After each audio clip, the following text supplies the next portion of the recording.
Hello everyone, my name is Zenitsu and I'm back with another Digimon video. So today I'm going to be taking a look at the new ban and restriction announcement that they made on December 18th of 2023.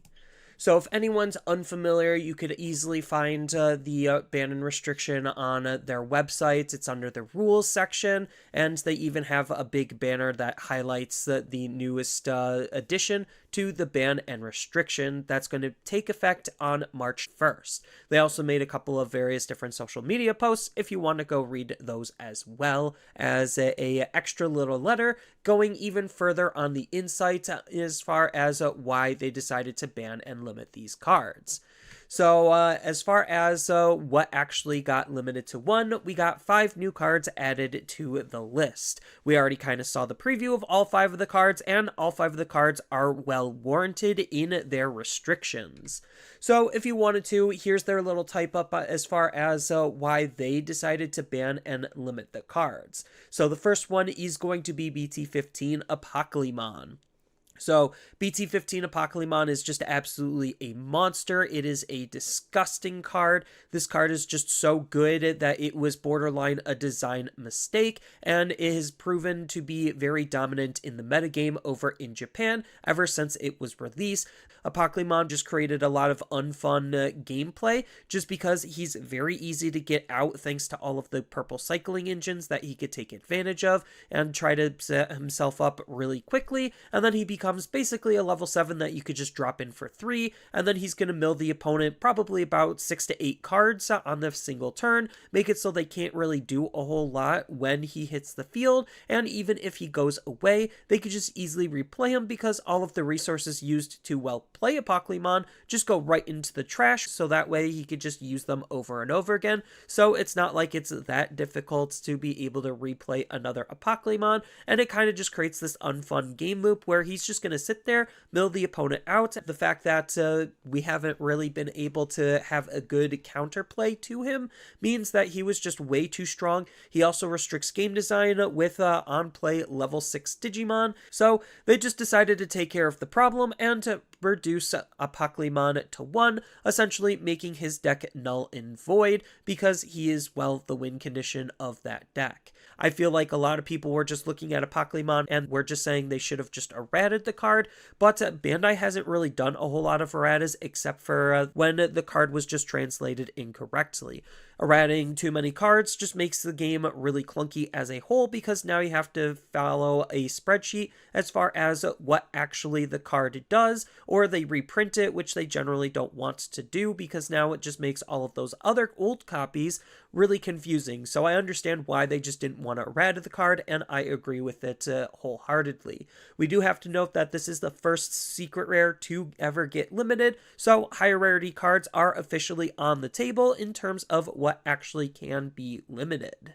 And speaking of high rarity cards getting limited, next we have Anubismon from EX5. So Anubismon from EX5 is the first super rare, so we have a new secret rare and a new super rare getting limited. So high rarity cards getting limited is something they generally don't want to do a whole lot, so I'm not expecting to see a whole lot of supers or secrets get added onto the ban and restriction list, but the fact that Anubismon did get limited to 1 is exactly what I wanted. If you followed my predictions list, Anubismon was another highly problematic card because of what this card does and the play patterns that he presents. So whether you digivolve up into him or he's already existing on the field, you could still utilize his ability to basically reduce the cost of playing high-level Digimon from your trash, and then you also get to discard cards as well to try to reduce the cost even further, making it easy to play high-level Digimon for basically free.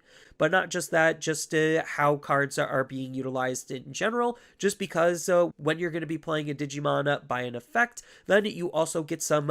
added removal to it, or if at worst he didn't remove a Digimon, you still get to draw a card, essentially trying to replace the cards that you just discarded, but because you're a discard-based deck, discarding cards isn't actually a bad thing at all. So he was just a super powerful card at being able to turbo up into him thanks to all of the new training cards and all of the memory generation that we have with draw and discard and playing Digimon by card effects. So it's just a super powerful card that you could go into super quickly to create a very powerful board state that the opponent just can't deal with, and that's kind of where Anubis shines the most. So Anubis, as a result, got limited to 1, as he reduces the amount of deck diversity between him and Apocalymon as far as what's even playable. Next is Garurumon X Antibody from EX5. So Garurumon X Antibody was just a ginormous mistake of a card just because it followed in the same type of design principles as the BT11 Greymon X Antibody, where it just allowed the deck that it was used in to be able to move really quickly because of the extra tempo that the card provides on top of the added built-in protection. And well, second verse is same as the first, where Garurumon is doing the exact same thing, except potentially even better just because of the whole cycling engine that he created that other decks are obviously abusing, and the fact that he also has that built-in protection that you could stack with his other forms to be able to have multiple different protections, so that way you could make sure your Digimon is going to be as hard to interact with as possible. But we all know that he was just used in part of a cycling engine, so that way decks can try to use this card and a lot of the low-level Garurumon purple stuff to be able to turbo their trash as quickly as they possibly can with whatever they need, just because between his full evolution line, you could draw basically like 10 cards and discard 6, so it's just a really easy and quick setup in order to do what you want, on top of the fact that he doesn't actually need to die in order to start the discard and draw. So it makes him a little bit more proactive of a body compared to something like Anubismon, which is still just drawing and discarding a lot. It just, you need to have him die in order to actually gain any benefits from. And the Garurumon hits don't stop here because we have Gabumon X Antibody. So Gabumon X Antibody is part of, well, the Garurumon X engine that a lot of decks were using to try to draw and cycle as quickly as they possibly can. Gabumon is just more inadvertently for the Garurumon base deck, and it offers it a lot higher speed and consistency on top of that added protection to make it really hard for the opponents to deal with. And Garurumon was basically the third best deck outside of Anubis and Apocalymon, so it makes sense that they want to try to hurt the engine on top of hurting something for Garurumon a little bit more specifically. And then the last card that we got added to the new ban and restriction list is going to be Bukamon. So Bukamon is the first Digitama to get limited, and it kind of makes sense just because of how easy it was to be able to get jamming, and that kind of was the problem, just because why would you use any other egg when you could just use an egg that enables you to get free damage in, and the fact that you can have alternative ways to be able to A, store strip the opponent to be able to trigger this ability, or B, just remove the threat and then the opponent doesn't have a Digimon, so you again still trigger this ability, just makes sense on why this was just de facto the best egg that Blue has to work with. So as far as replacements go and what this means for the game, well, Apocalymon getting hit definitely means Apocalymon is not going to be a deck to be worried about. You could still kind of try to use the Dark Masters in like a Omnimon Megazoo-esque deck. I don't know how good that deck is actually going to be, but it's still something you could kind of try to play around with and just throw Apocalymon in.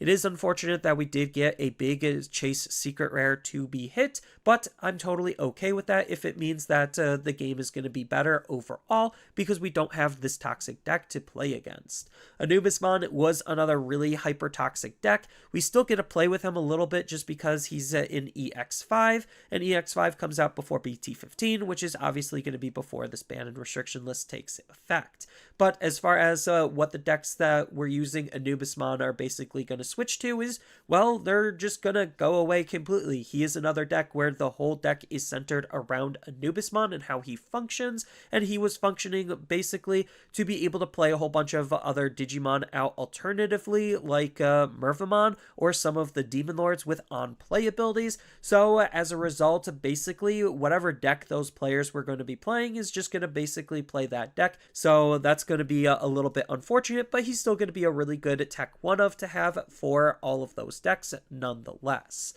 When it comes to Garurumon is basically just going to go back to the BT9 cards, so it's not like it's going to harm Garurumon in that big of a way. It just means that it pushes the deck to be more blue base, so where you actually had the option and possibility of a purple base. So as far as decks that were utilizing the Garurumon package and Bukamon, well, they're just going to have to find something else and basically move on with their day like nothing even happened. So it does suck that purple loses a lot of its best to draw and cycle engine with Anubismon being gone and with the Garurumon X package basically being gone as well, but I think that's for the better just because purple has already been a super problematic color that's been building up for quite a long time now, whether people like to acknowledge it or not. So as far as why they announced to hit cards before they officially released, well, again, the ban and restriction list is for Japan first. Japan is where they decide a lot of these decisions are coming from. So it makes sense that even though we don't have these cards yet, they get hit because Japan has already been playing with them and they've already proven to be that much of a problem. So does this actually create a trust issue, constantly hitting cards before they actually get released? Well, not really. So the thing is, Bandai's done this type of maneuver before where they hit cards before they even get released. So we had Hidden Potential discovered back in BT04 that hit the Sarismon deck before we could even get that going. We had Anubismon get hit, at least announced that it was going to get hit before BT7, and we had Shoutmon Cross 4 get hit before BT10. So it's not like this pattern is any different compared to what they've already done in the past, and well, we're still here today. It's mostly just going to hurt the distributors and the stores because Bandai, spoiler alert, already has the money from the distributors. So it's mostly the distributors trying to make back their money, selling it to the stores and making it harder for that to happen, as well as making it a little bit harder for the stores to sell. But there's still plenty of other really good stuff in each of those sets where I don't necessarily think it's going to be that damaging overall.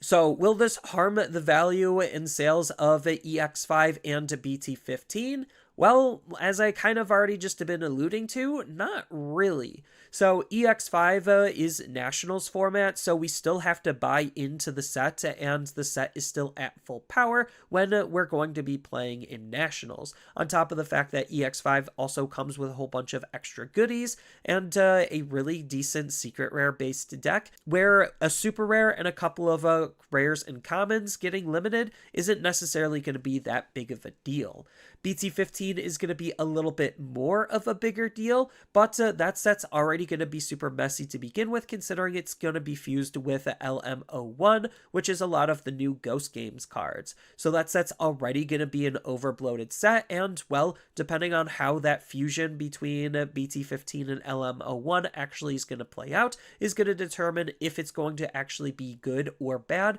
for BT15's sales as a whole. So with a lot of these cards getting hit, a lot of them are, well, purple cards. And I kind of already said that purple has been this long building problem. And, well, I'm going to finally address to kind of what I mean. So purple, you might not have realized, has been an issue for a while because of just how the color functions in its entirety. So the reason for this is because purple is a more mechanics-based color. So it doesn't necessarily rely heavily on archetypes and tribals like a lot of other colors and a lot of other decks do, where it just makes everything easier to mesh and meld with anything that you could use in purple. This is why we get decks like Millith, where it reasonably shouldn't be a thing, but it is, just because, again, it's playing off of the sheer mechanics of the game rather than an archetypical identity. So that mechanical-based identity allows it to be able to use whatever it wants as long as it's just fitting within that mechanical aspect on what the deck is trying to do,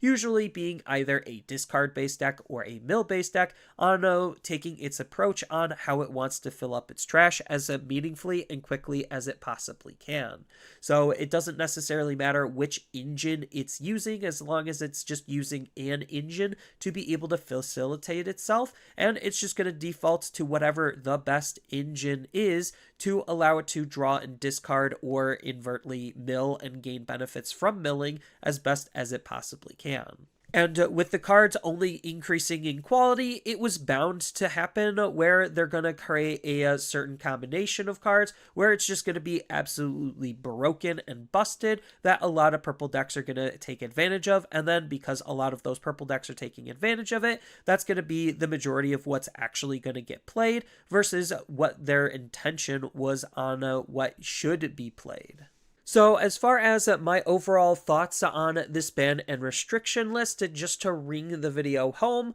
I actually really think this was a good ban and restriction list. It is unfortunate that those cards had to get made to begin with, but that's more of an R&D problem that most Japanese companies tend to outsource. Don't know if Bandai does that or not, but it definitely feels like they do, and somebody just says, yep, looks good, and then moves the card forward, and then we get into problems like these. But it definitely feels like this is a step in the right direction in terms of trying to learn from their mistake, even though they tend to make the same mistakes over and over again. I definitely think that them actually hitting problematic cards instead of beating around the bush is the more appropriate way to be able to ban and limit cards, so that way you don't necessarily prevent future problems from happening just because you didn't go hard enough the first time around. So thank you for all of the Japanese players who had to put up with their bad meta, just so we don't have to, allowing us to be able to have a better and more enjoyable experience.